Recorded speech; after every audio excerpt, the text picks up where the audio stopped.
Hello everyone, welcome to my YouTube channel GK trick with Kavita. तो दोस्तों, आज के इस वीडियो में हम डिस्कस करेंगे आरआरबी एनटीपीसी सीबीटी 1 में पूछे गए रीजनिंग के क्वेश्चन को।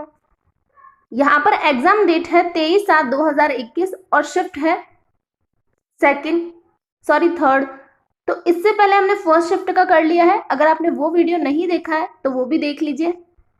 तो अगर आपको मेरा ये वीडियो अच्छा लगे तो प्लीज लाइक, शेयर और मेरे चैनल को सब्सक्राइब जरूर कीजिएगा। तो चलिए स्टार्ट करते हैं। तुम्हारा पहला क्वेश्चन है के एन से छोटा है लेकिन एम से लंबा है। तो बोला गया है के एन से छोटा है, के छोटा है एन से, तो एन बड़ा हुआ के से। आगे बोला है लेकिन एम से लंबा है, तो के छोटा है एन से लेकिन एम से लंबा है, तो एम यहां पर आ जाएगा। आगे बोला है जे के से लंबा है लेकिन एन से छोटा है, जे के से तो लंबा है लेकिन एन से छोटा है, तो जे इनके बीच में आ जाएगा यहां पर। के एन एम और जे में सबसे छोटा कौन है? तो सबसे छोटा कौन है? एम है, जो कि हमारा ऑप्शन नंबर 1 है। Next question. तो अगला क्वेश्चन है ब्लड रिलेशन से। क्वेश्चन है यदि बी सी की माँ है, तो हम बना लेते हैं डायग्राम। बी सी की माँ है, बी माँ है सी की।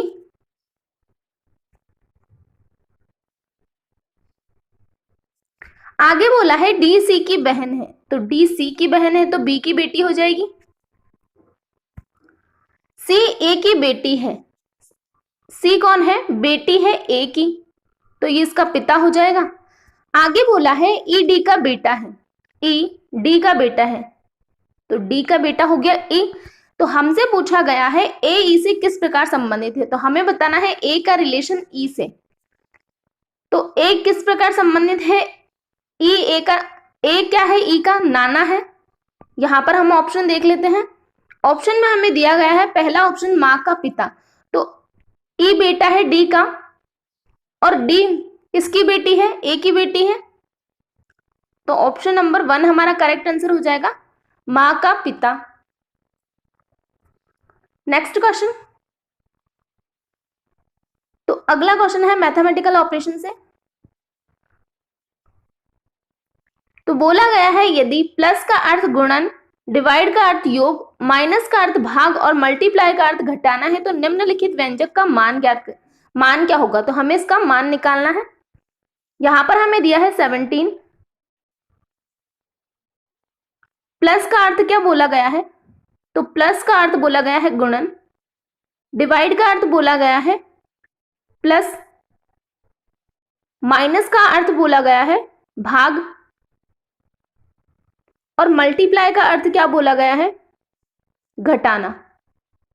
तो पहले इसको डिवाइड करेंगे तो यहां पर निकल के आएगा 9। इसको मल्टीप्लाई करेंगे तो कितना निकल के आएगा? 7 7 जा 49, 7 1 जा 7 और 4 11, 119 ये निकल के आया। यहाँ पर 9 ऐड करना और 13 लेस करना है, तो इसमें से लेस करेंगे तो कितना निकल के आएगा? ये निकल के आएगा माइनस का 4। माइनस का 4 इसमें से लेस करेंगे, 119 में से लेस करेंगे 4, तो कितना निकल जाएगा? 115, ऑप्शन नंबर 4। नेक्स्ट। तुम्हारा अगला क्वेश्चन है दी गई 4 संख्याओं में से 3 संख्याएं किसी प्रकार संगत है और एक संख्या असंगत है। उस संख्या का चयन करें जो असंगत है। तो हमें दिया क्या गया है? 169, 289, 144, 356। तो इसमें से हमें अलग बताना है। 3 में सेम लॉजिक होना चाहिए और एक उनसे अलग होनी चाहिए। तो यहाँ पर 169 क्या है? 13 का स्क्वायर है, 289 17 का स्क्वायर है, 144 12 का स्क्वायर है, लेकिन 356 किसी का स्क्वायर नहीं है, तो यही हमारा अलग हो जाएगा, ऑप्शन नंबर 4। नेक्स्ट। तो क्वेश्चन है दिए गए आरेख में त्रिभुज स्थानक महिलाओं को निरूपित करता है, आयत स्वनियोजी महिलाओं को निरूपित करता है, और चक्र बैंक लोन सुविधाओं वाले स्वनियोजी व्यक्तियों को निरूपित करता है। आरेख के अलग अलग खंडों में दर्शाई संख्याओं के आधार पर आगे पूछे गए प्रश्न का उत्तर दे। तो क्वेश्चन पूछा गया है कितने स्थानक महिलाएं स्वनियोजी हैं। तो यहां पर हम देख लेते हैं त्रिभुज किसको निरूपित करता है? त्रिभुज करता है स्नातक महिलाओं को, और स्वनियोजी को करता है आयात।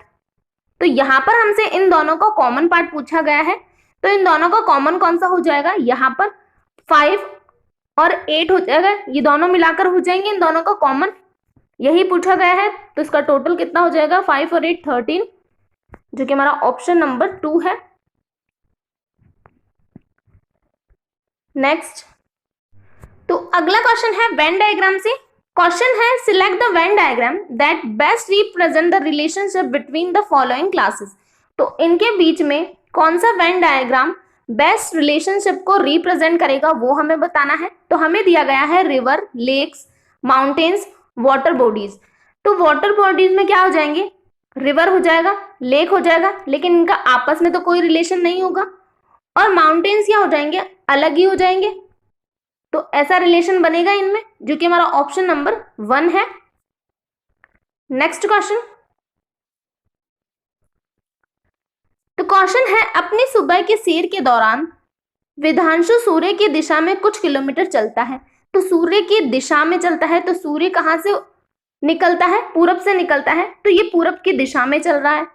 कुछ समय बाद वह अपने दाएं घूमता है, तो यहां पर वो चला, कुछ समय बाद दाएं घूमा और 5 किलोमीटर चला, वह पुनः अपने दाएं घूमता है, तो फिर से दाएं घूमा, तो इस तरफ हो जाएगा।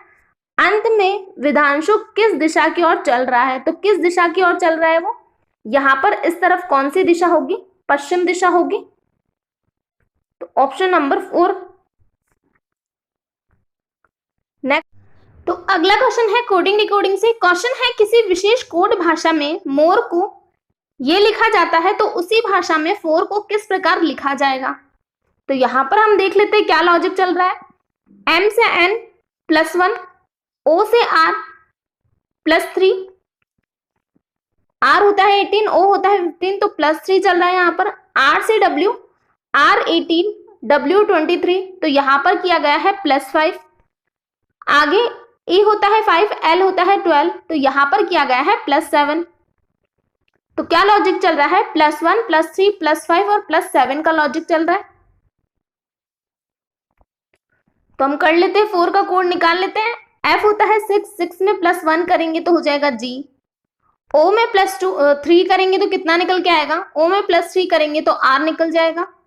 u में +5 करेंगे, u होता है 21, 21 में 5 प्लस करेंगे तो 26, 26 पर होता है z, r होता है 18, 18 में +7 करेंगे तो कितना निकल के आएगा 25, और 25 पर होता है y। तो हमारा क्या निकल गया है, g r z y, option number 4। तो अगला क्वेश्चन है निम्नलिखित में से किस युग्म की संख्याएं सह अभाज्य हैं। तो सह अभाज्य का क्या मतलब होता है, ऐसी संख्याओं का जोड़ा जिनका HCF हमेशा 1 आए, तो वो हमें देखना है। तो सबसे पहले हम इन चारों का HCF निकाल के देख लेते हैं, किसका HCF 1 आ रहा है, तो वही हमारा क्या होगा, सहअभाज्य संख्याएं होंगी। तो यहाँ पर हमें दिया है 28, 81, तो HCF कैसे निकालते हैं, जो हमें संख्याएं दे रखी है उनका डिफरेंस लेंगे, अगर उस डिफरेंस से ये डिवाइड हो जाती है दोनों संख्याएं तो वही हमारा HCF होता है। अगर उससे डिवाइड नहीं होती तो हम क्या करते हैं, उसका गुणनखंड करते हैं।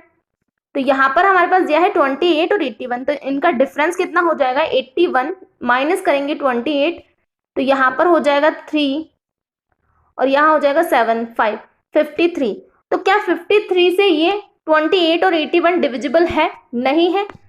53 का गुणनखंड भी नहीं हो सकता, तो इसका गुणनखंड क्या होगा, सिर्फ यही होगा 53 × 1, यही होगा इसका गुणनखंड। तो यहाँ पर हमें क्या दिख रहा है, 1 कॉमन दिख रहा है, तो इनका HCF 1 निकल के आया, तो मतलब यही क्या है, सहअभाज्य संख्याओं का युग्म है, ऑप्शन नंबर 1। बाकी 3 भी हम चेक कर लेते हैं, 27 और 12 इनका डिफरेंस कितना हो जाएगा, 5 और 1 15 हो जाएगा। तो क्या 15 12 को डिवाइड कर सकती है, नहीं कर सकती, ना ही 27 को डिवाइड कर सकती है। तो 12 और 27 का डिफरेंस आ रहा है 15, तो हम इसका क्या करेंगे, गुणनखंड करेंगे। तो इसका गुणनखंड क्या हो सकता है 15 का, एक तो हो सकता है 3 × 5, दूसरा हो सकता है 15 × 1, ये 2 ही गुणनखंड हो सकते हैं 15 के। तो हमारे पास यहाँ पर 3 आया है बड़ा नंबर, तो 5 से तो ये डिविजिबल होगी नहीं, तो 5 को चेक करने की जरूरत है नहीं, 3 से ये डिविजिबल हो जाएगी, 12 भी हो जाएगा और 27 भी हो जाएगा। तो इनमें हाईएस्ट कॉमन फैक्टर क्या है इनमें, 12 और 27 में 3 है, तो इसलिए ये सहभाज्य संख्या नहीं है। सहभाज्य संख्या जिसका हाईएस्ट कॉमन फैक्टर 1 आए। यहां पर चेक कर लेते हैं 56 और 21 को, तो 56 में से लेस करेंगे 21 तो कितना निकल के आएगा, यहां पर आया 5 और यहां पर आया 3, 35 आया इनका डिफरेंस। तो क्या 35 इनको डिवाइड कर देगा, नहीं कर सकता, तो इसका ले लेते हैं हम गुणनखंड कर लेते हैं, 7 5 जा, तो 7 से ये भी डिविजिबल है और ये भी डिविजिबल है, तो इनका हाईएस्ट कॉमन फैक्टर क्या निकल के आया है, 7 निकल के आया है। लास्ट वाला चेक कर लेते हैं, 36 और 20, इनका डिफरेंस हो जाएगा 6 और 1 16, 16 के गुणनखंड क्या होंगे, एक तो 8 2 जा 16 होगा, एक 4 4 जा 16 होगा, और एक क्या होगा 2 8 जा 16 होगा, यही होंगे। यहां पर हमने लिख दिया है एक 16 1 जा 16 होगा, तो ये किससे डिविजिबल है, ये 4 से डिविजिबल है, 4 से 20 भी डिविजिबल है और 36 भी डिविजिबल है, तो इसका हाईएस्ट कॉमन फैक्टर क्या निकल के आया है, इसका निकल के आया है 4, तो यहां पर निकल के आया था 3, यहां पर निकल के आया 7 और यहां पर निकल के आया 4, और इसका हाईएस्ट कॉमन निकल के फैक्टर निकल के आया 1, तो यही हमारा क्या होगी, सहअभाज्य संख्याओं का युग्म होगी। नेक्स्ट क्वेश्चन, तो अगला क्वेश्चन है, अक्षरों के उस संयोजन को चुनें जो निम्नलिखित श्रृंखला में रिक्त स्थानों पर क्रमागत रखे जाने पर पुनरावृत्ति पैटर्न को निर्मित करेगा। तो हमें श्रृंखला को पूरा करना है। यहां पर सबसे पहले हम क्या करेंगे, जो हमें अल्फाबेट दिए गए हैं श्रृंखला में उसको काउंट करेंगे, तो कितने अल्फाबेट होंगे, 1 2 3 4 5 6 7 8 9 10 11 12, तो टोटल अल्फाबेट आ रहे हैं 12। इसको हम डिवाइड कर लेते हैं 4 से, 4 से डिवाइड करने पर क्या निकल के आ रहा है, 3 निकल के आ रहा है, तो या तो 4 अल्फाबेट की 3 लाइन बन सकती है, 3 अल्फाबेट की 4 लाइन बन सकती है। तो हम पहले बड़ी लाइन ले लेते हैं, 4 अल्फाबेट की 3 लाइन ले लेते हैं, तो यहां पर हो जाएगा क्यू आर डैश क्यू, फिर हो रहा है डैश आर क्यू, 12 थे, तो यहां पर 4 अल्फाबेट हो गए, फिर डैश आर, यहां पर डैश है, फिर है यहां पर क्यू, नेक्स्ट है डैश आर आर क्यू, तो यहां पर ये तीनों सेम आ रहे हैं, ये तीनों सेम आ रहे हैं, मतलब ये लाइनें तीनों ही सेम होंगी तभी तो ये तीनों सेम आ रहे हैं, तो यहां पर आर है तो इन दोनों में भी आर ही होगा, यहां पर क्यू है तो इन दोनों में भी क्यू ही होगा, तो क्या निकल के आ रहा है, पहले में तो आ रहा है, पहले डैश में है आर, दूसरे डैश में है क्यू, तीसरे डैश में है आर और चौथे डैश में है क्यू, तो ऐसा हमें ऑप्शन नंबर 3 में दिख रहा है, तो यही हमारा आंसर हो जाएगा। नेक्स्ट क्वेश्चन, तो अगला क्वेश्चन है, उत्तर से दक्षिण की ओर हिमालय की निम्न श्रेणियों का सही क्रम बताइए। तो उत्तर से दक्षिण की ओर हिमालय की निम्न श्रेणियों का सही क्रम बताना हमें दिया गया है लद्दाख, जास्कर, काराकोरम, पीर पंजाल, तो सबसे पहले क्या होगा, उत्तर से दक्षिण जाना हमें, तो सबसे उत्तर में कौन है, तो सबसे उत्तर में है काराकोरम, फिर कौन है, उसके बाद में लद्दाख, उसके बाद में है जास्कर और उसके बाद में है पीर पंजाल, तो ऑप्शन नंबर हमारा 3 करेक्ट हो जाएगा, 3 1 2 4। नेक्स्ट क्वेश्चन,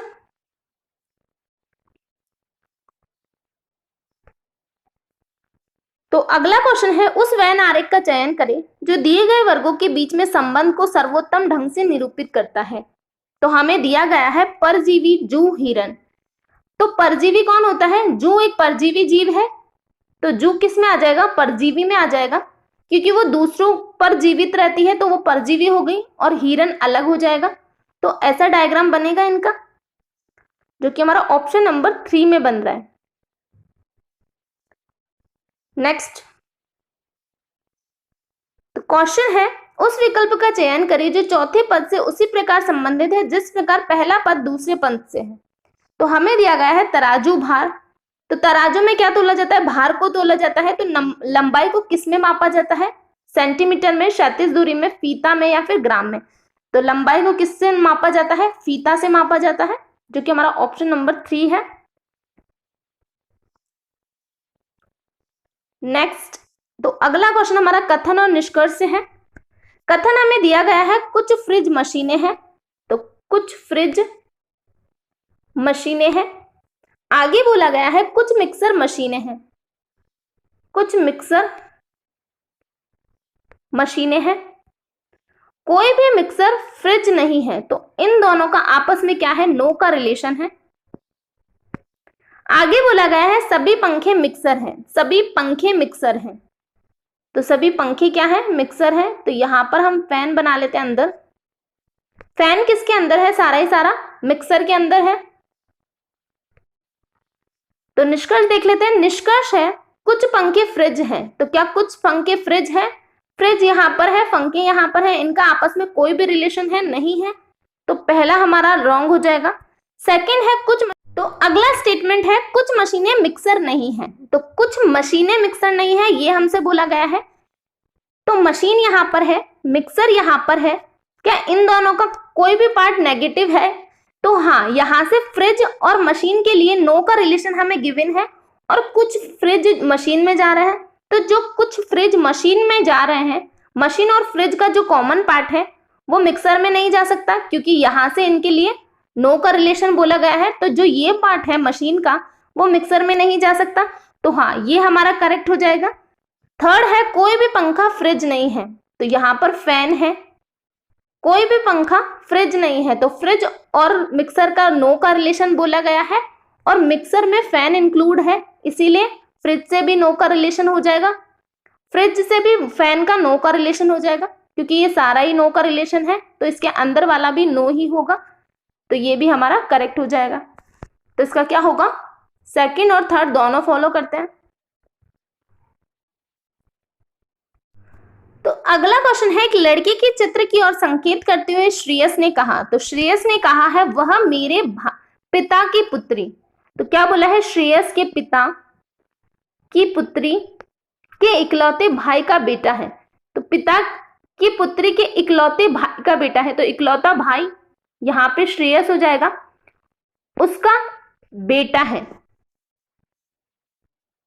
तो लड़का उसका बेटा है। तो हमसे क्या पूछा गया, हमसे पूछा गया है श्रेयस लड़के से किस प्रकार संबंधित है, तो श्रेयस उस लड़के का क्या है, पिता है, ऑप्शन नंबर सेकंड।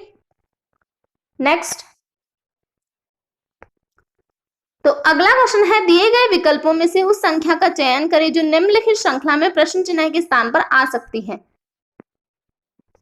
तो हम सबसे पहले डिफरेंस लेके देख लेते हैं। 123 और 267 का डिफरेंस हो जाएगा, यहां से लेस करेंगे तो यहां पर होगा 4, यहां होगा 4, यहां हो जाएगा 1, इसमें से लेस करेंगे तो यहां आएगा 9, यहां पर 13 में से 12 में से 6 लेस करेंगे तो 6, और यहां पर आ जाएगा 1, इसको लेस कर लेते हैं, 12 में से 6 गए तो 6, यहां पे बचा 2, और 3 लेस करेंगे तो 9, और यहां बचा 1। तो क्या चल रहा है यहाँ पर, यह है 12 का स्क्वायर, यहां पर है 13 का स्क्वायर, और यहां पर है 14 का स्क्वायर, तो नेक्स्ट डिफरेंस क्या होगा, 15 का स्क्वायर होगा। तो 632 में हम ऐड कर देंगे 15 का स्क्वायर जो कि होता है 225, 7, 5 और 8, तो हमारा क्या निकल के आएगा 856, जो कि ऑप्शन नंबर 1 है। नेक्स्ट क्वेश्चन, तो अगला क्वेश्चन है दिए गए पैटर्न का ध्यानपूर्वक अध्ययन करें, दिए गए विकल्पों में से उस संख्या का चयन करें जो इसमें प्रश्न चिन्ह के स्थान पर आ सकती है। तो हमें बताना है 4 3 से जैसे 49 आया है, 2 4 से जैसे 36 आया है, वैसे 5 3 से यहां पर क्या आएगा। तो देख लेते हम, 4 को प्लस करें 3 में तो क्या निकल के आएगा 7, और 7 का स्क्वायर करें तो 49 आ जाएगा। यहां पर 4 + 2 करें तो 6, और 6 का स्क्वायर क्या होगा 36, तो यही लॉजिक हम यहां पर अप्लाई करेंगे।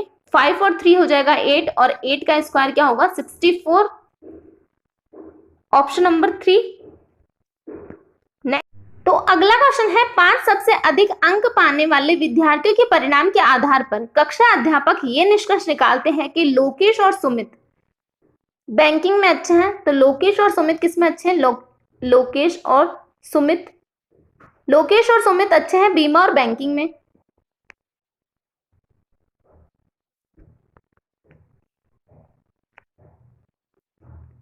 बीमा और बैंकिंग में अच्छे हैं। आगे बोला है अरुण और लोकेश लेखा और बैंकिंग में अच्छे हैं।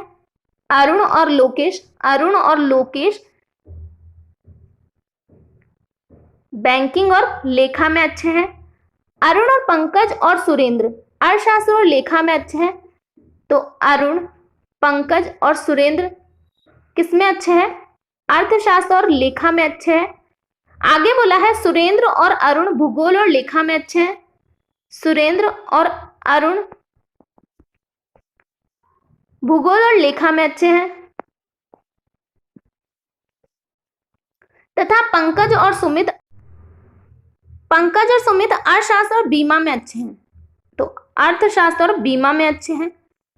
तो हमसे क्या बोला गया है? हमसे पूछा गया है बीमा, लेखा और अर्थशास्त्र में कौन अच्छा है।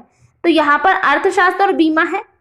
और क्या पूछा गया है? लेखा पूछा गया है। तो लेखा इन तीनों में ही है। तो यहाँ पर क्या कॉमन है? यहाँ पर सुमित और पंकज कॉमन है इन दोनों में। तो सुमित तो सिर्फ यहाँ पर ही है। सुमित बीमा और बैंकिंग दोनों में अच्छा है, लेकिन अर्थशास्त्र में नहीं है। हमसे अर्थशास्त्र, लेखा और बीमा पूछा गया है। तो पंकज इन दोनों अर्थशास्त्र और बीमा में अच्छा है यहाँ पर, और यहाँ पर पंकज है जहां पर लेखा भी है। तो क्या हो जाएगा? पंकज हो जाएगा, जो इन तीनों में ही अच्छा है। तो ऑप्शन नंबर 3 हमारा करेक्ट आंसर हो जाएगा। नेक्स्ट क्वेश्चन है 4 अक्षर युग्म दिए गए हैं, इनमें से 3 किसी प्रकार संगत है और एक असंगत है। उस असंगत युग्म का चयन कीजिए जो अन्य से असंगत है।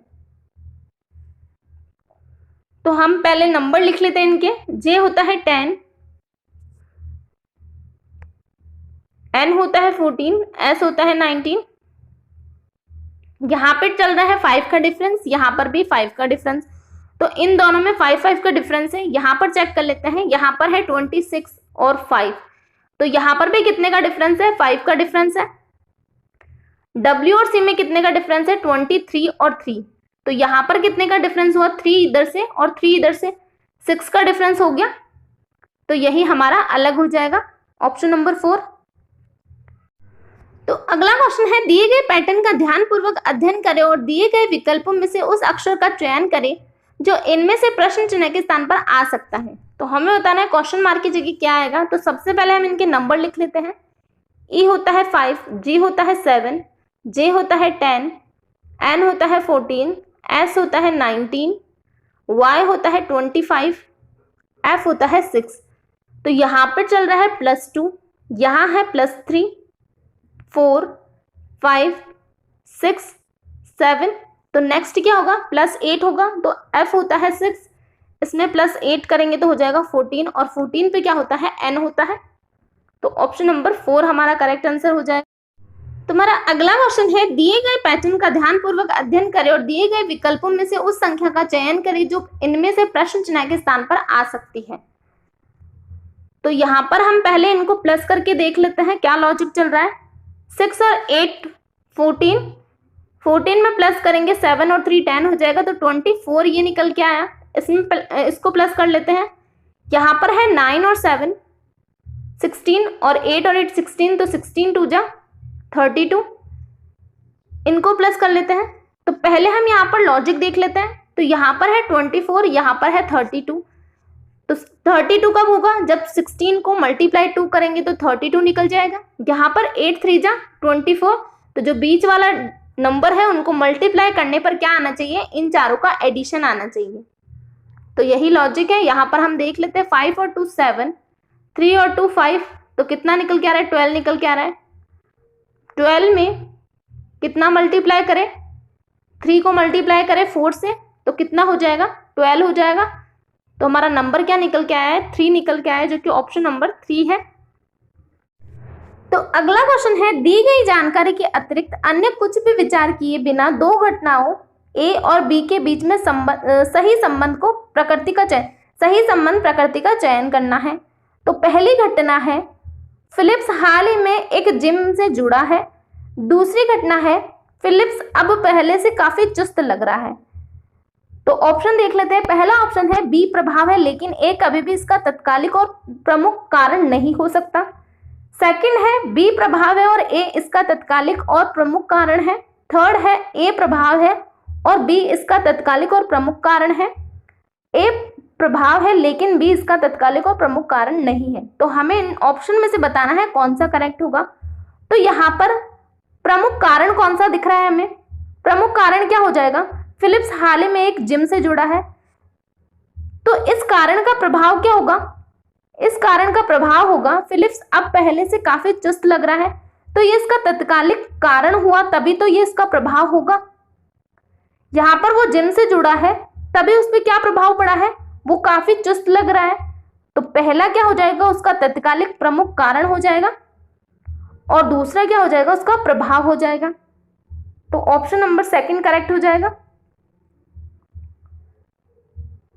तो ये वाला हमने कर लिया है पहले। तो अगला क्वेश्चन है, यदि किसी विशेष कोड भाषा में ए को 1 लिखा जाता है और एयर को 28 लिखा जाता है, तो उसी भाषा में एयरक्राफ्ट को किस प्रकार लिखा जाएगा? तो हमें एयरक्राफ्ट का कोड बताना है। यहाँ पर ए को 1 लिखा गया है, तो मतलब इनके अल्फाबेट में ही इनके नंबर लिखे गए हैं। यहाँ पर चेक कर लेते हैं। ए होता है 1, आई होता है 9, आर होता है 18, तो 9 और 1 10, 10 इसमें ऐड करेंगे तो 28। तो अल्फाबेट के नंबर ही लिखे गए हैं। तो एयरक्राफ्ट का निकाल लेते हैं। एयर का हमने यहाँ पर निकाल रखा है, 28 होता है। क्राफ्ट का निकाल लेते हैं। सी होता है 3, आर होता है 18, ए होता है 1, एफ होता है 6, टी होता है 20। तो 20 और 18 यहाँ पर 2 इसमें ऐड करेंगे तो ये हो जाएगा 40। यहाँ बचा 1, 6, 7, 8, तो 48 यहाँ से निकल के आया है, और 28 एयर का है, इसको ऐड करेंगे तो कितना निकल के आएगा? 76। Option number 1। Next question. तो अगला क्वेश्चन है, किसी निश्चित कूट भाषा में फीचर को ये लिखा जाता है, तो उसी कूट भाषा में ऑलमोस्ट को क्या लिखा जाएगा? तो हमें बताना है ऑलमोस्ट का कोड। तो यहां पर हम देख लेते हैं क्या लॉजिक चल रहा है। एफ से किया गया है एच, यहां पर क्या है? +2, ई से आई, ई होता है 5, आई होता है 9, तो यहां पर +4 चल रहा है। ए से सी +2, टी से एक्स, तो यहां पर फिर +4 चल रहा है। यू से किया है डब्ल्यू +2, आर से वी +4, ई से जी +2, तो क्या चल रहा है लॉजिक? +2 +4 का डिफरेंस चल रहा है।